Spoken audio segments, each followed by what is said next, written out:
يعني مجا أرضي ka qayb gashay programkii socday 4 maalin bal ana cabiro dareenka ardadii meesha isugu timid iyo wixii aan kala faa'iidnay insha Allah ta'ala waxa sida ciwaanku ahaad aragteen bal laga hadlay maareynta musiibooyinka iyo yani horumarinta badbaadada bulshadu ay leedahay ay u baahan tahay saadarteed musiibo markaad maqasho waxa ugu horeeya kugu soo dhacayaa musiibo waa shay aslan bani aadamka inuu xakameeyahay inta badan aanay yani ay adag tahay dadka waxa la yiraahdaa waa wax kasta oo bani aadamka ku sababa khasaare nololeed nafeed ma yani maal ama يعني dhismo wuxuu rabaa aday wax ka soo khasaare bani aadamku keeni kara isla markaana bani aadamkaas uu ku weyn karo noloshiisa hantidiisa iyo sidoo kale deegaankiisa ayaa waxaan leenahay waa musiibada marka waxa la yiraahdaa waxay dhalanaysaa musiibo markii saddex shay ay yimaadaan oo bulshada saddexda shay ay ka badbaadi weyso kan koobaad oo ah in uu jiro hazardis ama wax loo yaqaano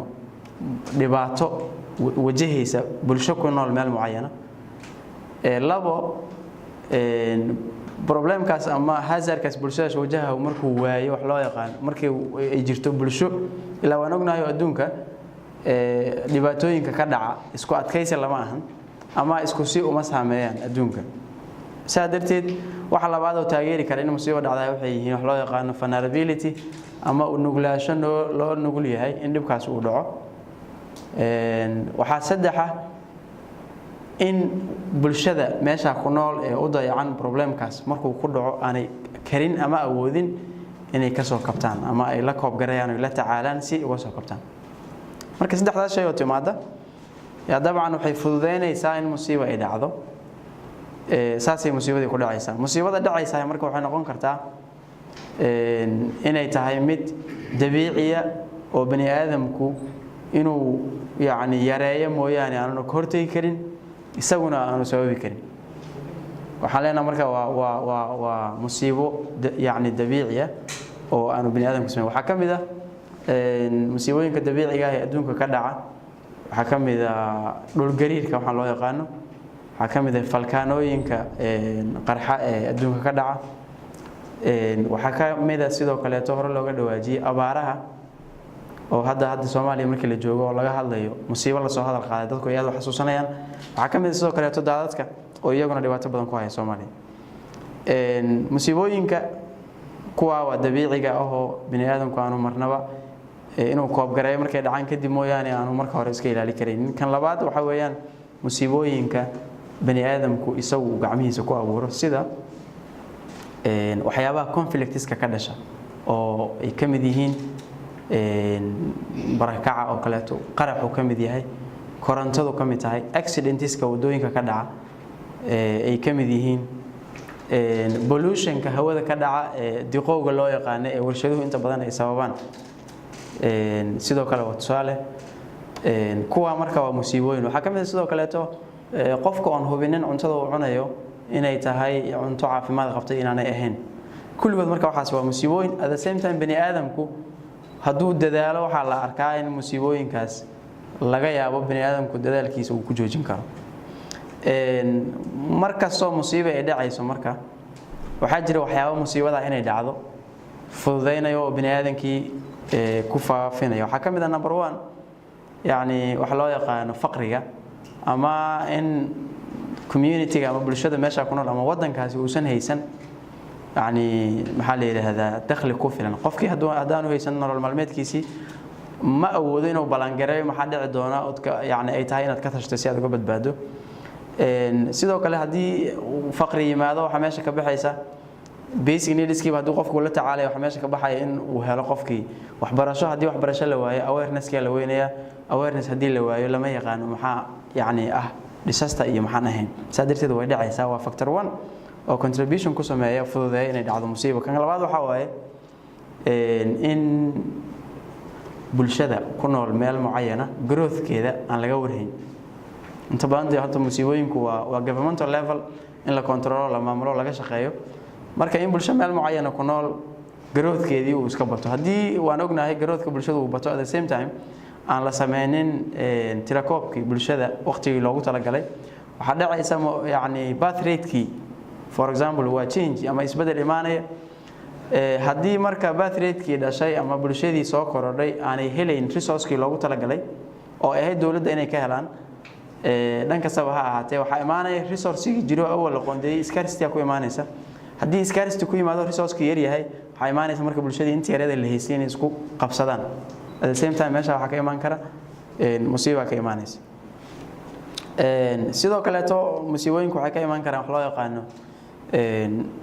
degradation-ka ama yani xaalufinta dhulka lagu sameeyo oo ka mid yahay nabad guurka dhirta oo deforestation-ka la yiraahdo oo runtii sida hadda ustaadkuba sheegay dhirtu aslan waa muhiim nolol haddii jirto dhir la'aan nolol ma jiri karto haddaan bini aadam ahaan si tooseen boo ugu tiirsanahay xayawaanaadka kale barkood si toos ay dhirta ugu tiirsan yihiin saa darteed haddaan tusaale soo qaadana dhirtu sidee u saameysaa in musiibo dhacdo haddii geedka la jaro geedka yani bini aadana harsada kuwa ku hoyda mida daaqa oo noolihii kala daaqa at the same time haddii la jaro geedka waxa laga yaabaa mararka qaar badaadadku waxay fududeynayaan erosion-ka carrada ama in dhirtii ay nabad guurto way fududeynayaan kow waxa kaloo dhacayo ay fududeynayaan floodskii ama daadadkii qulquli lahaay oo de xaafadaha gali lahaa ama wadamada gali lahaa inay mararka qaar daafac u yihiin sida swamska gadaal yiraahdo ka baxa meelaha u dhow yani wabiyada jimbiyadooda ka baxa marka haddii dhirtii la xaalufiyana waxa imaanaya marka musiibo imaanaysa waxa kaloo musiibada ay ku imaan kartaa inaan bulshada wala barin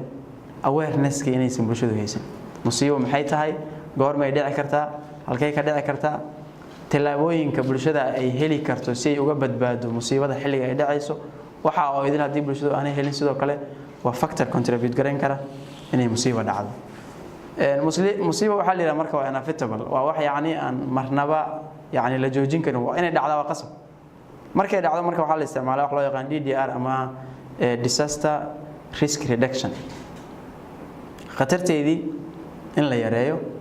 yaa loo baahan yahay looga baahan yahay waa san sheegno governmental level waaye ama waa yani authority-ga markaas meesha la joogo ka jira inuu xakameeyo laga rabaa hawshaas saadarteed waa talaabooyinka ay qaado dawladda ama bulsho iskaashatay si ay uga hortagaan ama u yareeyaan khatarta ay geysan karto musiibo musiibadii marka saas loo baarirgeliyay haday dhacdo oo inay dhacdo ay noqoto waxa loo baahan yahay in la manage gareeyo hadana musiibadii way dhacday waxaan u baahanahay marka in musiibada dhacday anaan in musiibada dhacday oo laga ma soo kabsan kare at the same time noolihii inuu strive gareeyo oo la halgamo oo yani ka soo kabsado waxaan u baahanahay marka loo yaqaano management sida mowduuca ku jirta disaster managementigaas wuxuu leeyahay marka phases cid kastoo rabta inay la tacaasho ama koob gareyso musiibadaas dhacaysa ay doonayso in la timaado kan number 1 waxa waaye in horta bulshada yani dadka awood u leh ama yani mandate-kooda ay tahay inay ka shaqeeyaan hawsha preparation ay sameeyaan oo u diyaar garoobaan phase 1 preparation-kaas waxa inta badan schedule-kaas ku jira in la fiiriyo horta khibaraadka loo leeyahay musiibooyinka wadanka markaas la joogo single nation-kaas laga hadlayo ama authority-kaas ay ka jirto in la daraaseeyo horta wadankeena musiibo noocee ah ka dhacda hadda Soomaaliya waa caam waa garanayna waxa anaga dhibaato nagu haya sida la sheegay abaaraha daadadka waxa saddex conflicts-ka oo laftirkooda hadda noqday ama ba ahaa waayo yani musiibo jirtoon joogsanay saadarteed in loo diyaar garoobo oo khibaraadkii laga bartay musiibooyinkii hore u dhacay lagu bees gareeyo si loo xaliyo ku soo socdo number 2 oo ah mitigation oo in loo diyaar yani markii la diyaar garoobo kadib musiibadii inay dhacday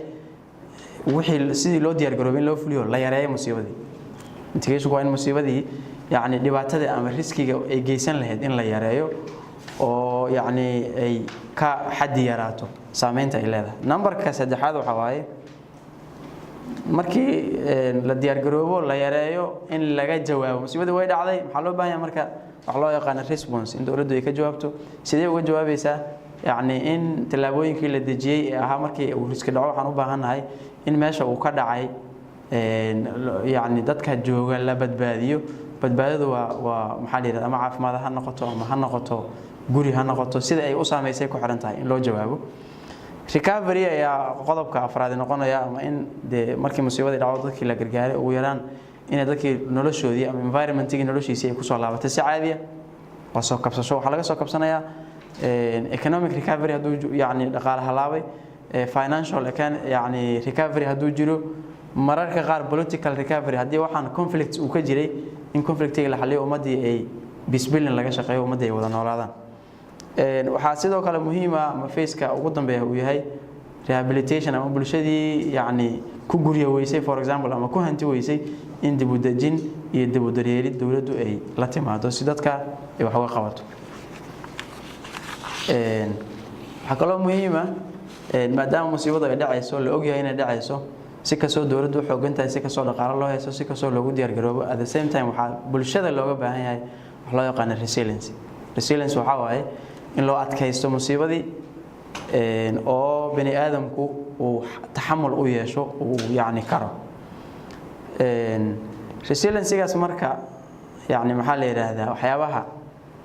fududeynayo ama bani aadamku laga rabo inuu u adkaysto waxa kamid ah for example inuu la yimaado response-gii waa kamid inuu la yimaado oo yani uu diyaar garoobay isagoo uga jawaabo waxa kamid ah sidoo kale yani waxaan dhahnaa musiibooyinka waxyaalaha waxa kamid ah conflict laftirkoodii in laga shaqeeyo يعني conflict sensitivity la noqdo marka soo problem dhaco la yiraahdo problemkan daanan xalin wuxuu keeni karaa in dadku ay waxa kale oo kamid ah sidoo kale maadaama aan environment-ku ka dhaca musiibadu ay ka dhacdaa in environment-ka laftirkiisa environmental management loo sameeyo dadkii loo sheego in dhirta aan la jarin dadkii loo sheego inaan carrada la nabaad goorin dadkii loo sheego inaan dhirihii ka baxay meelaha wabiga igooda